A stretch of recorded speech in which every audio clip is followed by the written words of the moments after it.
Hi all, good morning. ಹೇಗಿದ್ದೀರಿ ಎಲ್ಲರೂ? Welcome back to my channel. ಇವತ್ತೊಂದು ಮೋಸ್ಟ್ ರಿಕ್ವೆಸ್ಟೆಡ್ ವಿಡಿಯೋನ ಶಾರ್ಟ್ ಆ್ಯಂಡ್ ಸ್ವೀಟಾಗಿ ಮಾಡಿ ತೋರಿಸುವ ಅಂತ ಹೇಳಿ ಅಂದ್ಕೊಂಡಿದ್ದೇನೆ.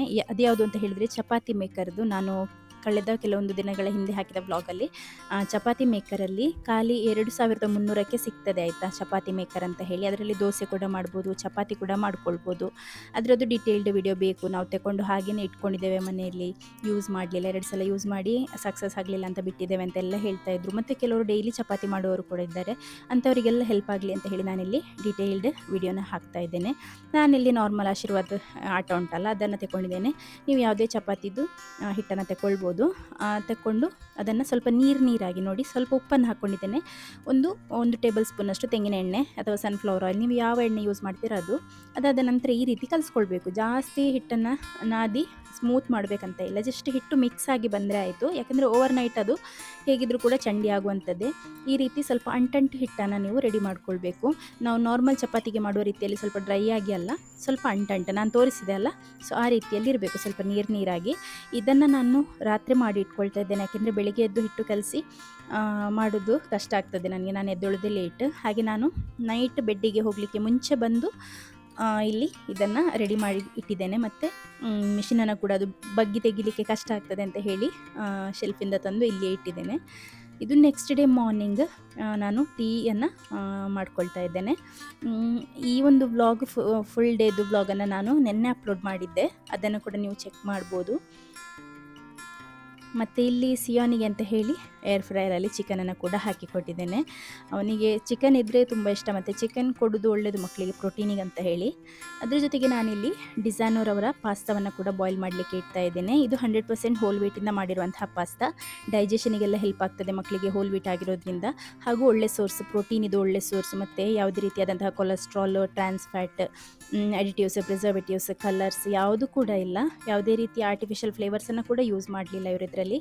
ಹಾಗೂ ಈ ಪಾಸ್ತಾದ ಶೇಪ್ ಹೇಗಿದೆ ಅಂತ ಹೇಳಿದರೆ, ಯಾವುದೇ ರೀತಿಯ ನೀವು ಮಸಾಲ ಹಾಕಿದರೂ ಕೂಡ ಅದನ್ನು ಒಳ್ಳೆ ರೀತಿಯಲ್ಲಿ ಅದು ಕೋಟಾಗಿ ಸಿಗ್ತದೆ. ಇದನ್ನು ಪರ್ಚೇಸ್ ಮಾಡಲಿಕ್ಕಿದ್ರೆ ಇದರ ಲಿಂಕನ್ನು ನಾನು ಡಿಸ್ಕ್ರಿಪ್ಷನ್ ಬಾಕ್ಸ್ನಲ್ಲಿ ಕೊಟ್ಟಿರ್ತೇನೆ, ಅಲ್ಲಿಂದ ನೀವು ಪರ್ಚೇಸ್ ಮಾಡ್ಕೊಳ್ಬೋದು.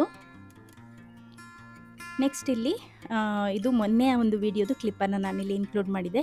ಏಕೆಂದರೆ ಯಾವ ರೀತಿಯಲ್ಲಿ ಚಪಾತಿ ರೆಡಿಯಾಗಿ ಬರ್ತದೆ ಅಂತ ಹೇಳಿ ಗೊತ್ತಾಗಬೇಕಲ್ವ, ಫಸ್ಟ್ ಟೈಮ್ ನೋಡ್ತಾ ಇರೋರಿಗೆ, ಅದಕ್ಕೋಸ್ಕರ. ಇದರಲ್ಲಿ ನಾವು 2300 ಇನ್ವೆಸ್ಟ್ ಮಾಡಿದ್ರು, ಅದು ವರ್ತ್ ಇಟ್ ಆಯಿತಾ, ತುಂಬಾ ವರ್ತ್ ಇಟ್ ಅಂತ ಹೇಳಿ ನನಗೆ ಅನ್ನಿಸ್ತದೆ. ಯಾಕೆಂದರೆ ಚಪಾತಿಯನ್ನು ಖಾಲಿ ಹಿಟ್ಟನ್ನು ಕಲಿಸಿದ್ರೆ ಆಯಿತು. ಅದಕ್ಕೆ ಕೂಡ ಮೆಷಿನ್ ಇದ್ದರೆ ಅದರಲ್ಲಿ ಹಾಕ್ಬೋದು. ನನ್ನ ಹತ್ರ ಕೂಡ ಮೆಷಿನ್ ಇದೆ, ಕೇಕ್ ಇದೆ, ಅದರಲ್ಲಿ ಹಾಕ್ಬೋದು. ಬಟ್ ನಾನು ಕೈಯಲ್ಲೇ ಮಾಡುವಂಥದ್ದು, ಅದನ್ನೊಮ್ಮೆ ಯಾರು ತೊಳೆಯೋದು ಅಂತ ಹೇಳಿ ಖಾಲಿ ಕೈ ತೊಳೆದ್ರೆ ಆಯ್ತಲ್ಲ, ಅದಕ್ಕೋಸ್ಕರ. ಇಲ್ಲಿ ಈ ಒಂದು ರೆಡ್ ಲೈಟ್ ಹೊತ್ತಲಿಕ್ಕೆ ಸ್ಟಾರ್ಟ್ ಆಗ್ತದೆ. ಈ ಒಂದು ಮೆಷಿನನ್ನು ಹೀಗೆ ಪ್ಲಗ್ ಮಾಡಿದ ಕೂಡಲೇ, ಸ್ವಿಚ್ ಹಾಕಿದ ಕೂಡಲೇ ಆ ಒಂದು ರೆಡ್ ಲೈಟ್ ಹೊತ್ತುತ್ತದೆ. ಇದನ್ನು ತೊಳಿಲಿಕ್ಕಿಲ್ಲ ಆಯಿತಾ, ಬಟ್ಟೆಯಲ್ಲಿ ಒರೆಸಲಿಕ್ಕೆ ಮಾತ್ರ, ವಾಶ್ ಮಾಡಲಿಕ್ಕಿಲ್ಲ. ತಗೊಂಡೋಗಿ ವಾಶ್ ಮಾಡುವಂಥ ಅಗತ್ಯ ಕೂಡ ಬರೋದಿಲ್ಲ. ಟಿಶ್ಯೂ ಪೇಪರಲ್ಲಿ ಅಥವಾ ಚಂಡಿ ಬಟ್ಟೆಯಲ್ಲಿ ಒರೆಸಿ ಇಡ್ಬೋದು ನೀವು. ಇದು ನೆನ್ನೆಯ ಹಿಟ್ಟು ಎಷ್ಟು ನೀರಾಗಿದೆ ನೋಡ್ಬೋದು ನೀವು. ಈ ರೀತಿ ಸಾಫ್ಟಾಗಿರ್ತದೆ ಬೆಳಿಗ್ಗೆಗೆ ರಾತ್ರಿ ಕಲಸಿ ಇಟ್ಟರೆ. ಮತ್ತು ಫ್ರಿಜ್ಜಲ್ಲೆಲ್ಲ ಇಡಬಾರ್ದು, ಹೊರಗೆ ಇಡಬೇಕು. ಫ್ರಿಜ್ಜಲ್ಲಿಟ್ಟರೆ ಅದರ ಟೆಕ್ಸ್ಚರ್ ಚೇಂಜ್ ಆಗ್ತದೆ, ಅದು ಸರಿ ಬರೋದಿಲ್ಲ. ನೋಡಿ, ಈ ರೀತಿಯ ಚಿಕ್ಕ ಚಿಕ್ಕ ಬಾಲ್ಸನ್ನು ಮಾಡ್ಕೊಳ್ತಾ ಇದ್ದೇನೆ. ನಾನು ಯೂಸ್ ಮಾಡ್ತಾ ಇರುವಂಥ ಈ ಒಂದು ರೋಟಿ ಮೇಕರ್ ಏನಿದೆ, ಇದು 8 ಇಂಚ್ ಬಿಡ್ತಿರುವಂಥದ್ದು. ಅದರಲ್ಲಿ ಒಂದು 6 to 7 ಇಂಚಿದು ಚಪಾತಿ ರೆಡಿಯಾಗಿ ಸಿಗ್ತದೆ.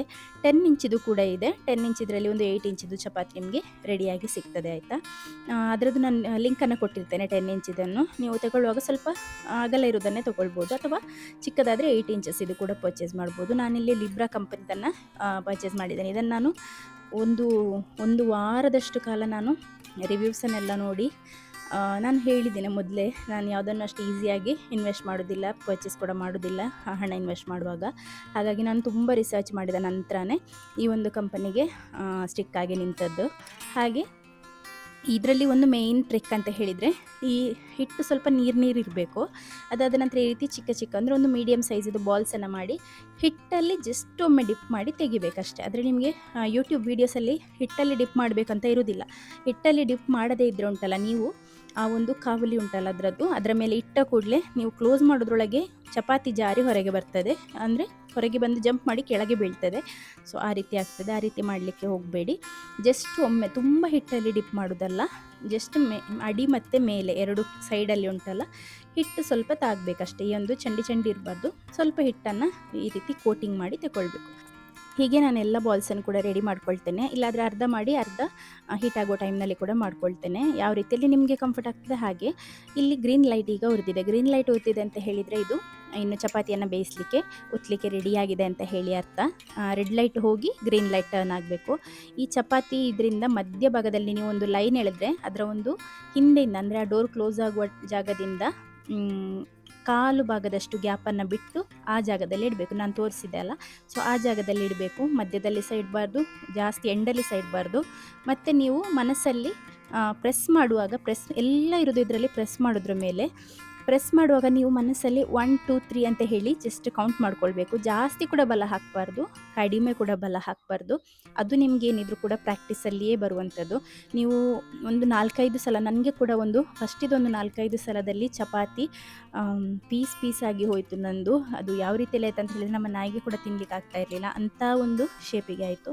ಬಟ್ ಹಾಗೆ ಆಯಿತು ಅಂತ ಹೇಳಿ ನೀವು ಇದನ್ನು ಮೂಲೆಗಿಟ್ಟು ಬಿಡೋದಲ್ಲ, ಹಠ ಬೇಕು ನಿಮಗೆ. ಕಲಿತೇನೆ ನಾನು, ಹಾಗೆ ಆಗ್ತದೆ, ಬೇರೆಯವರಿಗೆಲ್ಲ ಆಗ್ತದೆ ಆದರೆ ನನಗೆ ಯಾಕೆ ಆಗೋದಿಲ್ಲ ಅಂತ ಹೇಳಿ. ಹಾಗೆ ನಾನು ಅದೇ ರೀತಿಯಲ್ಲಿ ಥಿಂಕ್ ಮಾಡಿ ನನಗೆ ಟೈಮ್ ಸಿಕ್ಕಾಗ ನಾನು ಪ್ರಾಕ್ಟೀಸ್ ಮಾಡಿ ಸ್ವಲ್ಪ ಹಿಟ್ಟನ್ನು ಕಲಿಸ್ಕೊಂಡು ಪ್ರಾಕ್ಟೀಸ್ ಮಾಡಿ ನನಗೆ ಪರ್ಫೆಕ್ಷನ್ ಸಿಕ್ಕಿದಂಥದ್ದು. ಅದಕ್ಕೆ ನಾನು ಯೂಸ್ ಮಾಡೋ ಟ್ರಿಕ್ಸನ್ನು ನಿಮಗೆ ಹೇಳ್ತಿರುವಂಥದ್ದು. ಒಂದು ಹಿಟ್ಟು ನೀರಾಗಿರಬೇಕು, ಅದಕ್ಕೆ ಸ್ವಲ್ಪ ಎಣ್ಣೆನೂ ಕೂಡ ಮಿಕ್ಸ್ ಮಾಡ್ಕೊಂಡಿರಬೇಕು ನೀವು. ಅದಾದ ನಂತರ ನೀವು ಎಣ್ಣೆಯಲ್ಲಿ ಡಿಪ್ ಎಲ್ಲ ಮಾಡಲಿಕ್ಕೆ ಹೋಗಬಾರ್ದು, ಜಸ್ಟ್ ಹಿಟ್ಟಲ್ಲಿ ಕೋಟಿಂಗ್ ಮಾಡ್ಕೊಳ್ಬೇಕು. ಅದಾದ ನಂತರ ಮುಕ್ಕಾಲು ಭಾಗದಷ್ಟು ಮೇಲೆ ಇಟ್ಕೊಂಡು ಅದನ್ನು ಪ್ರೆಸ್ ಮಾಡುವಾಗ ಮನಸ್ಸಲ್ಲಿ ಜಸ್ಟ್ ಕೌಂಟ್ ಮಾಡಿ 1 2 3 ಅಂತ ಕೌಂಟ್ ಮಾಡಿ ಸ್ವಲ್ಪ ಲೈಟಾಗಿ ಪ್ರೆಸ್ ಮಾಡಿ ಕೊಟ್ಟರೆ ಆಯಿತು. ಪ್ರೆಸ್ ಮಾಡೋದೇನಿದ್ರು ನೀವು ಪ್ರೆಸ್ ಮಾಡಿ ಪ್ರಾಕ್ಟೀಸ್ ಮಾಡುವಾಗ ನಿಮಗೆ ಗೊತ್ತಾಗ್ತದೆ ಎಷ್ಟು ಪ್ರೆಸ್ ಮಾಡಬೇಕಂತ ಹೇಳಿ. ಈಗ ನೋಡಿ ಯಾವ್ಯಾವ ಶೇಪಲ್ಲಿ ಬರ್ತಾ ಇದೆ ಅಂತ ಹೇಳಿ. ನಾವು ಈ ಒಂದು ರೋಲನ್ನು ಯಾವ ಶೇಪಲ್ಲಿ ಮಾಡಿರ್ತೇವೆ ನೋಡಿ, ಚೆಂದ ರೌಂಡ್ ಮಾಡ್ಕೊಂಡಿದ್ರೆ ಅದೇ ರೀತಿ ರೌಂಡ್ ಬರ್ತದೆ. ಸ್ವಲ್ಪ ಉದ್ದ ರೀತಿಯಲ್ಲೆಲ್ಲ ಮಾಡಿಕೊಂಡ್ರೆ ಉದ್ದದ ಚಪಾತಿನೇ ಬರುವಂಥದ್ದು. ಹಾಗೆ ನಾನಿಲ್ಲಿ ಅಂದರೆ ಚಿಕ್ಕ ಸೈಜಿದೆ ಮಾಡ್ಕೊಳ್ಳುವಂಥದ್ದು. ಇದಕ್ಕಿಂತ ಸ್ವಲ್ಪ ಅಗಲದಲ್ಲಿ 8 ಇಂಚಷ್ಟೇ ಬರುವಷ್ಟು ಚಪಾತಿ ಕೂಡ ಮಾಡ್ಕೊಳ್ಬೋದು. ನನಗೆ ಅದಷ್ಟು ಚೆಂದ ಕಾಣೋದಿಲ್ಲ, ಅಂದರೆ ಹೊರಗೆಲ್ಲ ಬಂದ ಹಾಗೆ ಆಗ್ತದೆ. ಹಾಗಾಗಿ ನಾನು ಈ ರೀತಿ ಚಿಕ್ಕ ಸೈಜಿದೆ ಮಾಡುವಂಥದ್ದು.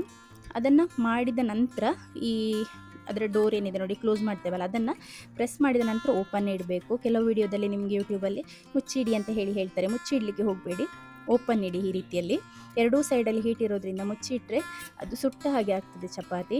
ಒಂದೇ ಸೈಡಲ್ಲಿ ನೀವು ಬೇಯಿಸ್ಕೊಂಡ್ರೆ ಆಯಿತು. ನಾನೀಗ ಹೇಗೆ ಟರ್ನ್ ಮಾಡಿ ಕೊಡ್ತಾ ಇದ್ದೀನಲ್ಲ, ಸ್ವಲ್ಪ ಗುಳ್ಳೆ ರೀತಿಯಲ್ಲಿ ಬರಲಿಕ್ಕೆ ಆಗ್ತದೆ, ಸ್ವಲ್ಪ ಉಬ್ಬಿ ಬರ್ತದೆ.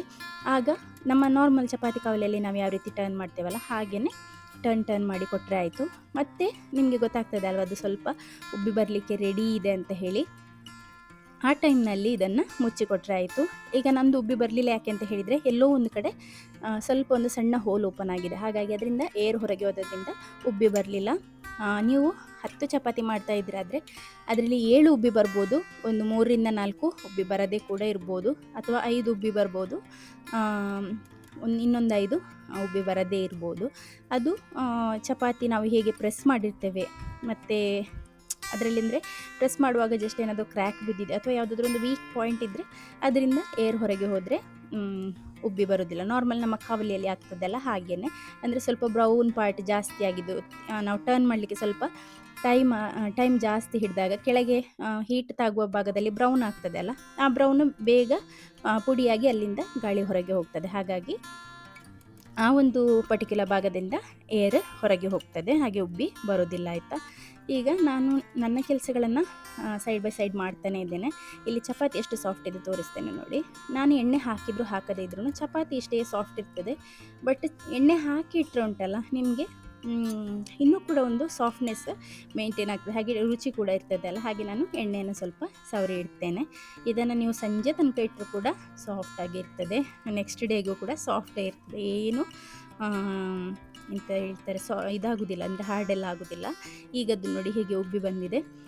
ಅದರಲ್ಲಿ ಚಪಾತಿಯಲ್ಲಿ ಕಾಣ್ತಾ ಇದೆಯಲ್ಲ ಬ್ರೌನ್ ಸ್ಪಾಟ್, ಅಂಥದ್ದು ಜಾಸ್ತಿ ಬ್ರೌನಿಶ್ ಆಗಿದ್ದರೆ ಅದರಿಂದ ಏರ್ ಹೋಗುವಂಥದ್ದು, ಅಥವಾ ಕಪ್ಪಾಗಿದ್ದರೆ ಆಗ ಏರ್ ಹೋಗ್ತದೆ, ಇಲ್ಲಾದರೆ ಚೆಂದ ಉಬ್ಬಿ ಬರ್ತದೆ. ನಾನು ಮಾಡಿರೋಂಥ ಬೆಸ್ಟ್ ಇನ್ವೆಸ್ಟ್ಮೆಂಟ್ಸ್ಗಳಲ್ಲಿ ಇದು ಕೂಡ ಒಂದು.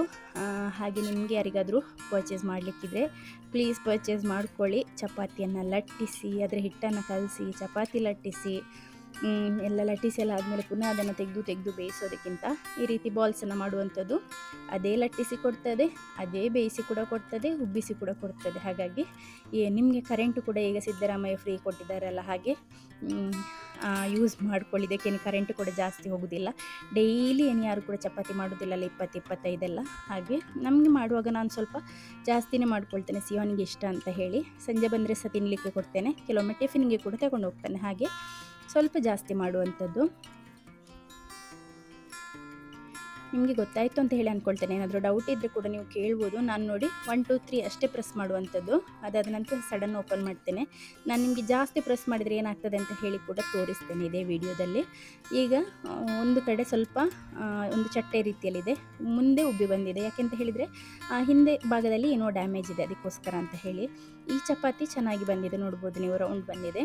ನೆಕ್ಸ್ಟ್ ಇದು ಚಪಾತಿಗಳನ್ನು ನಾನು ನಿಮಗೆ ಪ್ರೆಸ್ ಮಾಡಿ ಅದರಲ್ಲಿ ಗಾಯ ಆದರೆ ಯಾವ ರೀತಿ ಆಗ್ತದೆ ಅಂತ ಹೇಳಿ ಕೂಡ ತೋರಿಸ್ತೇನೆ. ಇದರಲ್ಲಿ ಉಬ್ಬಿ ಬರದೇ ಇದ್ರೂ, ಎರಡೂ ಸೈಡು ಬ್ರೌನಿಷ್ ಎಲ್ಲ ಆದ್ರೂ, ಫ್ಲ್ಯಾಟಾಗೇ ಇದ್ರೂ ಚಪಾತಿ ಸಾಫ್ಟೇ ಇರ್ತದೆ, ಅದರಲ್ಲಿ ಹೆದರಬೇಕಂತಲೇ ಇಲ್ಲ. ಇದರಲ್ಲೇ ನೀವು ಪ್ರೆಸ್ ಮಾಡಿ ಅಂದರೆ ಎಂತ ಹೇಳ್ತಾರೆ, ನಾನಂದರೆ ಸ್ಪಾಂಟೇನಿಯಸ್ ಆಗಿ ಮಾತಾಡುವಾಗ ರ್ಯಾಂಡಮ್ಲಿ ನನಗೆ ಇದೇ ಸಿಗೋದಿಲ್ಲ, ವರ್ಡ್ಸೇ ಸಿಗೋದಿಲ್ಲ. ನಮ್ಮ ಭಾಷೆಯಲ್ಲಿ ಬರ್ತದೆ, ಕನ್ನಡದಲ್ಲಿ ಬರೋದೇ ಇಲ್ಲ ಆಯಿತಾ. ಏನೋ ಹೇಳಲಿಕ್ಕೆ ಬಂದು ಈಗ ಅದು ಮರ್ತು ಸಹ ಹೋಯಿತು. ಅದೇ ಈಗ ನೋಡಿ ಎಷ್ಟು ಸಾಫ್ಟಾಗಿ ಫ್ಲಫಿಯಾಗಿ ಬಂದಿದೆ. ಇದನ್ನು ತೆಗೆಯುವಾಗ ಜಾಗ್ರತೆ ಮಾಡಬೇಕು, ಯಾಕಂದರೆ ಅದರ ಸ್ಟೀಮ್ ಒಮ್ಮೆಲೆ ಕೈಗೆ ಹೊಡೆದ್ರೆ ಕೈ ಸುಡ್ತದೆ. ಹಾಗಾಗಿ ನಾನು ಈ ಒಂದು ಟಾಂಗನ್ನು ಯೂಸ್ ಮಾಡ್ತಾ ಇದ್ದೇನೆ. ಈಗ ನೋಡಿ ನಾನು ಜಾಸ್ತಿ ಪ್ರೆಸ್ ಮಾಡಿದ್ದೇನೆ, ಈ ಒಂದು ಇದನ್ನು 1 2 3 4 ಅಷ್ಟು ಪ್ರೆಸ್ ಮಾಡಿದೆ. ಅದು ಹೀಟಿಂಗ್ ಉಂಟಲ್ಲ, ತನ್ನಷ್ಟಕ್ಕೆ ಅದರದ್ದು ಹೀಟ್ ಡೌನ್ ಆಗುವಾಗ ಪುನಃ ಹೀಟ್ ಆಗ್ತಾ ಇರ್ತದೆ. ಅದರಲ್ಲಿ ನಿಮಗೆ ಆನ್ ಆಫ್ ಎಂತ ಸಹ ಮಾಡಲಿಕ್ಕಿಲ್ಲ. ನಿಮಗೆ ಮಧ್ಯದಲ್ಲಿ ಎಲ್ಲಿಗಾದರೂ ಹೋಗಲಿಕ್ಕಿದ್ರೆ ಆಫ್ ಮಾಡಿಟ್ಟು ಹೋಗಿ ಪುನಃ ರೀಹೀಟ್ ಮಾಡಿ ಪುನಃ ಯೂಸ್ ಮಾಡಿ, ಏನಾಗೋದಿಲ್ಲ. ಮತ್ತು ಇದರಲ್ಲಿ ಎಂತ ತಾಗೋದಿಲ್ಲ ಆಯಿತಾ ಚಪಾತಿ. ಮತ್ತು ಫಸ್ಟಲ್ಲಿ ನೀವು ಮಾಡುವಾಗ ಆಬ್ವಿಯಸ್ಲಿ ತಾಗ್ತದೆ, ಎಲ್ಲ ಕಡೆ ಆಗ್ತದೆ. ಅದಂದರೆ ಫಸ್ಟ್ ಕಲಿಯುವಾಗ ಹಾಗೆಯೇ, ಯಾವುದೇ ಒಂದು ವಿಷಯವನ್ನು ಕಲಿಯುವಾಗ ಹಾಗೆ ಅಲ್ವ, ನಾವು ಸ್ವಲ್ಪ ಮೆಸಪ್ ಮಾಡ್ತೇವೆ, ಅದಾದ ನಂತರ ಸರಿ ಆಗ್ತದೆ. ಈಗ ನೋಡ್ಬೋದು ನೀವು, ಸ್ವಲ್ಪ ಆ ಒಂದು ಚಪಾತಿ ಫ್ಲ್ಯಾಟ್ ಆಗೇ ಇದೆ. ಯಾಕೆ ಅಂತ ಹೇಳಿದರೆ ಆ ಒಂದು ತುದಿಯಲ್ಲಿ ಅದು ಡ್ಯಾಮೇಜ್ ಆಗಿದೆ, ಮತ್ತು ಅದಕ್ಕೆ ಉಬ್ಬಿ ಬರಲಿಕ್ಕೆ ಸಹ ಅದು ಸರಿಯಾಗಿ ಪ್ರೆಸ್ ಆಗಿಲ್ಲ, ಹಾಗಾಗಿ ಉಬ್ಬಿ ಬರಲಿಲ್ಲ. ಹಾಗೆ ಫ್ಲ್ಯಾಟ್ ಇದೆ, ಬಟ್ ಸಾಫ್ಟ್ ಆಗೇ ಇದೆ ಆಯಿತಾ. ಐ ಹೋಪ್ ಈ ವಿಡಿಯೋದಿಂದ ನಿಮಗೇನಾದರೂ ಹೆಲ್ಪ್ ಆಗಿರ್ತದೆ ಅಂತ ಹೇಳಿ. ಏನಾದರೂ ಡೌಟ್ಸ್ ಇದ್ದರೆ ನೀವು ನನಗೆ ಕಾಮೆಂಟಲ್ಲಿ ಕೇಳಿ, ಆದರೆ ನಾನು ರಿಪ್ಲೈ ಮಾಡ್ತೇನೆ, ಇಲ್ಲಾದರೆ ನೆಕ್ಸ್ಟ್ ವಿಡಿಯೋದಲ್ಲಿ ಆನ್ಸರ್ ಮಾಡ್ತೇನೆ. ಇಲ್ಲಿ ನನಗೆ ಪೋಸ್ಟ್ ಪಾರ್ಟಮ್ ಕೇರ್, ನನಗೆ ಒಂದೇ ಒಂದು ಪೋಸ್ಟ್ ಪಾರ್ಟಮ್ ಕೇರ್ ಸಿಕ್ಕಿದಂಥದ್ದಂತ ಹೇಳಿದರೆ, ಹೀಗೆ ಅವನು ನೆಲದಲ್ಲಿ ಹಾಕಿ ಅಲ್ಲಿಂದ ತುಂಬಿಸಿ ತಂದ ಕಡಲೆಯನ್ನು ನನಗೆ ನೆಲಗಡಲೆಯನ್ನು ತಿನ್ನಿಸ್ತಾ ಇದ್ದಾನೆ. ಅರ್ಧ ಒಳಗೆ ಹಾಕ್ತಾನೆ, ಅರ್ಧ ತೆಗಿತಾನೆ. ಅವನಿಗೆ ಅಂದರೆ ಅಲ್ಲಿ ಕೈ ಹಾಕಲಿಕ್ಕೆ ಇಷ್ಟ, ಅವನು ಮೊದಲು ಹಾಲು ಕುಡಿತಾ ಇದ್ದಲ್ಲ, ಹಾಗೆ ಅವನಿಗೆ ಮುಟ್ಲಿಕ್ಕೆ ಭಾರಿ ಇಷ್ಟ. ಹಾಗೆ ಅವನೊಂದು ನೆಪ ಹುಡುಕುವಂಥದ್ದು, ಕಡಲೆಯನ್ನು ಹಾಕಿ ಕೈ ಹಾಕುವಂಥದ್ದು, ಮತ್ತು ಸ್ವಲ್ಪ ಹೊತ್ತಿನ ನಂತರ ಹಿಂದೆ ಕೊಡು ಅಂತ ಹೇಳಿ ಬಾಯೊಳಗೆ ಕೈ ಹಾಕಿ ಎಳಿತಾ ಇದ್ದ. ಮಕ್ಕಳ ಹತ್ರ ಏನಾದರೂ ತಿಂದರೆ ಸಹ ಜಾಗ್ರತೆ ಇರಬೇಕು, ಯಾಕಂದರೆ 1 2 ಇದ್ದು ನಾವು ಪೂರ್ತಿ ತಿಂದು ಖಾಲಿ ಮಾಡಿದರೆ ಮತ್ತೆ ಅವರಿಗೆ ಕೋಪ ಬರ್ತದೆ. ಹಾಗೆ ತಿನ್ನೋದನ್ನು ಹಿಂದೆ ಕೊಡು ಅಂತ ಕೇಳ್ತಾ ಇದ್ದಾನೆ ನಮ್ಮ ಡೇಲನ್ನು. ಇವತ್ತಿನ ವಿಡಿಯೋ ಇಷ್ಟ ಆದರೆ ಲೈಕ್ ಮಾಡಿ, ಆ್ಯಂಡ್ ಥ್ಯಾಂಕ್ಸ್ ಫಾರ್ ವಾಚಿಂಗ್ ಆಯಿತಾ. ಬಾಯ್.